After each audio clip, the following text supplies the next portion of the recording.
അധികാരത്തിൽ വന്നതിന് ശേഷം മറ്റുള്ള രാജ്യങ്ങൾക്ക് മുകളിലുള്ള താരിഫ് വർദ്ധിപ്പിച്ചിട്ടുണ്ട്. അതുപോലെ തന്നെ ഇസ്രായേലിന് മുകളിലുള്ള താരിഫും വർദ്ധിപ്പിച്ചിട്ടുണ്ട്. പക്ഷേ ഇസ്രായേലിന് അവർ ചെയ്യുന്ന സഹായങ്ങളും സഹകരണങ്ങളും മുന്നിൽ കണ്ട് അവരോട് ഒന്നും പറയാത്ത രീതിയിലുള്ള സ്റ്റാൻഡിലാണ് ഇപ്പോൾ ഇസ്രായേലുള്ളത്. ആ ഒരു വൾണറബിലിറ്റിയെക്കുറിച്ചുള്ള ഒരു കോട്ടിംഗ്, ഒരു വാർത്തയാണ് പുറത്തു വന്നിട്ടുള്ളത്.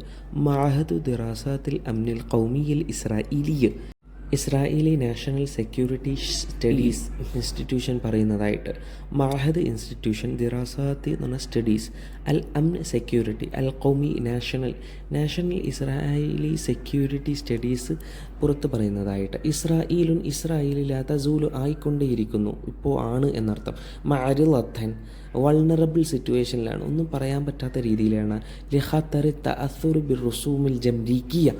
താരിഫിൻ്റെ ഫുൾ ഫോമാണ് അറബിയിലുള്ളത്. ഒരു മൈന്യൂട്ടായിട്ട് അർത്ഥം വയ്ക്കുകയാണെങ്കിൽ ഖത്തർ തഅസുരി എഫക്റ്റഡ് റിസ്ക്, ഖത്തർ റിസ്ക്, തഅസുർ എഫക്ഷൻ എന്ന് പറയും. ബിർ റുസൂം എന്ന് പറഞ്ഞാൽ ഡ്യൂട്ടീസ്, ജംരിക്കിയ എന്ന് പറഞ്ഞാൽ കസ്റ്റം ഡ്യൂട്ടിയിൽ എഫക്റ്റായ റിസ്കിനെയാണ് താരിഫ് എന്ന് അതുകൊണ്ട് അർത്ഥമാക്കുന്നത്. അല്ലത്തി ഫർലഹ ട്രംപ് ഇമ്പോസ് ചെയ്ത ഈ ഡ്യൂട്ടിക്കെതിരെ ഇസ്രായേലിന് ഒന്നും പറയാൻ പറ്റാത്ത അവസ്ഥയിലാണ് ഉള്ളത്.